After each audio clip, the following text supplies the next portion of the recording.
से प्यार भरा सलाम। एक्चुअली अगर मैं यहाँ पे यूथ की बात करूँ, एनर्जेटिक हो तो वो अपने देश के लिए सेवा कर सकता है। इसी तरीके से अगर हम देखें तो हर किसी एरिया में यूथ एक चेंज ला सकता है। जैसे हम कभी सिस्टम में चले जाते हैं तो हम देखते हैं कि पुराना कोई 50 साल से ऊपर वाला बंदा होगा या जिसने 25-28 साल कहीं पे नौकरी की होगी, तो वो बोलेगा कल आके अपनी फाइल ले जाना, 2 दिन बाद दे जाना। लेकिन जब हम वहाँ पे आज के युवा ऑफिसर्स को देखते हैं, क्योंकि वो समझते हैं कि अब देश रफ्तार से चल रहा है, दुनिया रफ्तार से चल रही है, तो इसीलिए युवाओं का होना, युवाओं का एनर्जेटिक होना बहुत जरूरी है। मैं 22 साल का था तो मैं कॉलेज जाता था और उस कॉलेज लेवल में मुझे एनएसएस के साथ जुड़ने का मौका मिला। मैंने पल्स पोलियो ऑर्गेनाइजेशन पहला प्रोग्राम था जिसमें मैंने पार्टिसिपेट किया। आज भी मैं कर रहा हूँ, तब से थोड़ा सा गैप बीच में लग गया जब मैं 2-3 साल हॉस्पिटल्स में रहा।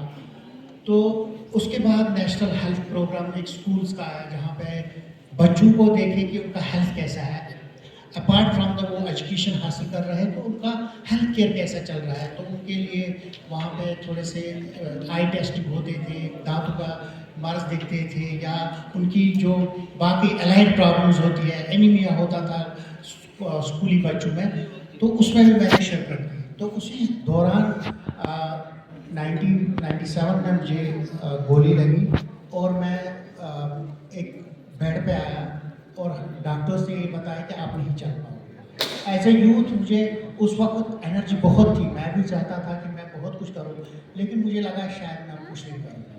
लेकिन मैं खुशकिस्मत हूँ कि मुझे गोली उस टाइम लगी जब मैं जवान था। अगर ये मुझे थोड़ा आगे लग जाती, 40 साल के बाद लग जाती, तो मुझे नहीं लगता कि मैं वो कर पाता जो मैंने आज तक किया। तो मुझे 1-2 साल काफ़ी बुरा लगा, मैं बेड पे हूँ, मैं क्या कर सकता हूँ। लेकिन उसके बाद मैंने वही अपनी जवानी के वो दिन याद किए कि जब मैं पल्स पोलियो के लिए जाता था। मैंने अपने बीएमओ साहब को लेटर लिखी, मैं अपने घर के सामने पल्स पोलियो ऑर्गेनाइजेशन करूँगा बच्चों, क्योंकि मैंने जो स्टार्ट पहले किया वो था बच्चों के साथ। मैंने बच्चों को पढ़ाना स्टार्ट किया क्योंकि मेरे पास एक ही स्किल था, वो था एजुकेशन। मेरी बीएससी डिग्री जो मैंने लगभग कंप्लीट की थी, मेरे फाइनल ईयर का रिजल्ट हॉस्पिटल में आया, मैं 1 साल हॉस्पिटल्स में रहा, बहुत सारी सर्जरीज हुई, किडनी चली गई, स्प्लीन चला गया, स्पाइनल कॉर्ड इंजरी हुई, और उसके बाद 2023 में मेरी टांगों में इतना इन्फेक्शन ज़्यादा हुआ क्योंकि मुझे मेरे जो हिप जॉइंट्स हैं वो डिसलोकेट हुए थे। मैंने उनके साथ जीने का हौसला रखा, लेकिन फिर मुझे डॉक्टर्स ने कहा कि अब आपकी टांगें काट दी जाएंगी, और जब वो कट गई तो मेरे में ज़्यादा हौसला आ गया। क्योंकि अगर इंसान अपनी ज़िंदगी में कुछ करना चाहता है तो उसे ये नहीं देखना है कि मैं किस हालत में हूँ, मैं गरीब घर से हूँ, मेरा ये प्रॉब्लम है, मेरा वो प्रॉब्लम है। We should bring the ability forward and take the disability backward. अगर आप मुझे इस वक्त सुन रहे हो, it is because of my ability. अगर आप मेरी व्हील चेयर पर देखोगे तो मेरे लिए सुनने वाला कोई नहीं होगा। तो it is the ability which we should denominate. हमें हमेशा एबिलिटी को आगे लाना चाहिए। अगर किसी भी इंसान में हम देखें, किसी भी यूथ में देखें, कोई ना कोई ऐसा चीज़ होगा जो वो इस्तेमाल करके आगे आ जाएगा। तो मुझे बहुत शौक था सोशल वर्क में, तो फिर मैंने यूनिवर्सिटी में एमएसडब्ल्यू में अपना एडमिशन किया। एमएसडब्ल्यू के करने के बाद मैंने सोचा कि मैं क्या करूँ। मैंने यही सोचा कि जो मैंने डिसेबिलिटी को क्लोज रेंज से देखा, मेरा जो स्फेयर ऑफ इन्फ्लुएंस था वो बिल्कुल ख़त्म हो चुका था। जहाँ तक मेरी ये बाजू चली जाती है, यही मेरा स्फेयर ऑफ इन्फ्लुएंस था। मैं अपने बेड से क्या कुछ कर सकता।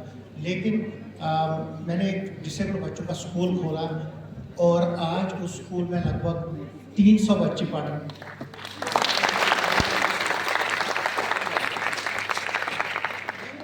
बातें आपसे शेयर करना चाहता हूँ क्योंकि अगर यूथ चाहे तो दुनिया बदल सकता है। क्योंकि मैंने देखा कि डिसेबल्ड लोगों की कोई जान पहचान नहीं थी, कोई आइडेंटिटी नहीं थी। लोग स्टीरियोटाइप्स लिंक करते थे, क्या ही पढ़ सकता है, लेकिन जिस दम हमने वो सेंटर खोला, मुझे याद है 2006 में जब वो सेंटर खोला हमने, तो लोग बोलते थे ये लंगड़ा स्कूल है, इनको एम्बुलेंस में लिया जाता है, इनको वैसे किया जाता है, क्योंकि लोगों को पता नहीं था कि इंक्लूसिव एजुकेशन क्या है, हमारी कंट्रीब्यूशन क्या हो सकती है।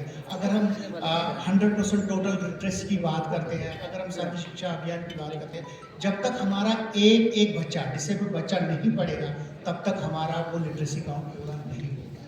तो इसलिए हमें जब भी 100% पॉलिसीज़ की बात करनी है, हमें फर्स्ट प्रायोरिटी है उन लोगों को आगे लाना है जो हमारे स्लो लर्नर्स हैं, जिनके पास शक्ति नहीं है, जो हमारे स्टीरियोटाइप्स की वजह से घरों में सड़ रहे हैं। तो आज मुझे उस बात का यकीन हो रहा है, क्योंकि जब मैंने 10 साल ही काम किया तो 2014 में 14th एडिशन ऑफ मन की बात में आप सुन सकते हैं कि प्राइम मिनिस्टर ने मेरी बात कही कि जिस अनंतनाग में लोग मिलिटेंट की वजह से डिसेबल हो जा रहे हैं, वहाँ पे एक मिलिटेंसी हिट विक्टिम लोगों को रिहेबिलिटेट कर रहा है और उनको एजुकेशन दे रहा है, उनको एक्सेसिबिलिटी की रुझान से वाकिफ कर रहा है। और वहाँ उस टाइम से रैप्स बनना स्टार्ट हुए, प्राइम मिनिस्टर की वजह से उसका एक इफेक्ट रहा हमारी सोसाइटी पे, हमारे डिपार्टमेंट्स पे। तो हमारे लिए युवाओं के लिए सब एरियाज खुले हैं। अगर आप किसी शोषण के शिकार हो गए हैं तो आप उस पर काम कीजिए। अगर आपको लगता है कि हम गुर्बत में पले, आप पॉवर्टी एलिवेशन पे काम कर सकते हैं। और अगर हमें भारत को विकसित देखना है, भारत को एम्पावर्ड देखना है, तो हमें उसी एरिया में काम करना होगा जहाँ पे हम सब जो हमने अपने घरों में सफरिंग्स देखी, जो हमने अपनी कम्युनिटी में, सोसाइटी में सफरिंग्स देखी, अगर हम उसी लाइन पर काम करेंगे तो हमारा भारत ज़रूर एम्पावर्ड होगा। क्योंकि अगर आज मैं जिंदा हूँ तो उन बच्चों के विभागों की वजह से, जिन बच्चों को कहा गया था ये नहीं पढ़ पाएंगे, एक विजुअली डिसेबल्ड गर्ल थी जिसको ब्लाइंडनेस थी, वो उसको स्कूल से रिजेक्ट किया गया था। टीचर ने ठीक बोला कि मैं आपको नहीं पढ़ा सकता हूँ, मेरे पास कोई ट्रेनिंग ऐसी नहीं है कि मैं आपको पढ़ाऊँ। तो उसने मुझे बताया, उस वजह से मैं मतलब बहुत आगे आया। तो उसको मैंने बताया कि जाकिया आपको क्या लगा जब आपको स्कूल में कहा गया कि हम आपको नहीं पढ़ा पाएंगे। उन्होंने कहा कि सर टीचर ने मुझे बोला कि आप डिसेबल हो, मैं आपको नहीं पढ़ा, जबकि मेरी नज़र में टीचर डिसेबल था, उसने मुझे नहीं पढ़ा था।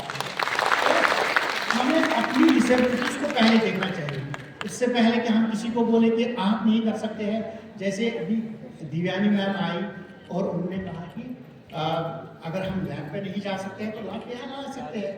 तो इंक्लूजन करने के लिए, सबको साथ लेने के लिए, जो प्राइम मिनिस्टर का स्कूल या एजुकेशन में इसको बोलते हैं person with special needs, children, जब वो स्पेशल नीड्स सब पूरे नहीं करेंगे तो हम कहाँ ये समझेंगे कि हमारा ये बच्चा पढ़ पाए। किसी को ब्रेल की जरूरत है, किसी को साइन लैंग्वेज यूनिट नहीं खुलेंगे जब तक हमारे सभी लोगों को ये पता नहीं चलेगा कि we should be sensitised about the disability. क्योंकि पहले जब हम इस दुनिया में आते हैं, कोई ऐसा बंदा नहीं है कि जो खुद साफ लेके वॉशरूम चला ले जाएगा और खुद अपने आप को साफ करेगा, खुद अपने आप के बाथिंग करेगा। हम उस वक्त भी डिपेंडेंट हैं, और जब हम इस दुनिया से चले जाते हैं तब भी हमें 4 लोगों की ज़रूरत पड़ती है कि हमारी लाश कोई उठाए, क्रीमेशन के लिए जाए। तो डिसेबिलिटी हमारे कण में है, हमारे साथ है, लेकिन इसको हमें भुलाना नहीं चाहिए। हम देखते हैं कि हमारे दादा, नाना, चाचा जो बूढ़े हो जाते हैं तो उनकी, और हम अपने आप में भी देख सकते हैं कि पहले हम जब 20 साल के होते हैं तो कितनी एनर्जी हम में हो जाती है, जबकि मैं समझता हूँ कि जितनी एनर्जी बच्चों में होती है, वो चले जाते हैं किलोमीटर में दौड़ते हैं कहीं भी, लेकिन जब हम जितना हम ऊंचा चले जाते हैं उतनी हमारी डिसेबिलिटी क्लोज आ जाती है। इस वक्त बहुत सारों ने ऐनक पहनी है, इस वक्त बहुत सारों ने बहुत कुछ ऐसे इंतजाम किए। हमें अपने बच्चों को ये कभी में सिखाना चाहिए कि आपका चाचा ये बड़ा शैतान है, आपकी चाची ये बड़ी राटस है, वो बड़ा। हमें ये कहना चाहिए कि we need everyone in the society. जब हम इस पर यकीन रखेंगे, जब इस पर कायम रहेंगे तो हमारा भारत क्यों नहीं है, हमारी फैमिली नहीं। तो मैंने आपको अपनी स्टोरी शार्ट में बताई ताकि आपको लगे कि यूथ में हम बहुत कुछ कर सकते हैं। और लास्ट में मुझे गवर्नमेंट ऑफ इंडिया ने पद्मश्री अवार्ड से सम्मानित किया है। प्राइमरी लेवल्स में पालना, अपने मोबाइल पे वक्त ज़ाया करना ये आसान बात है।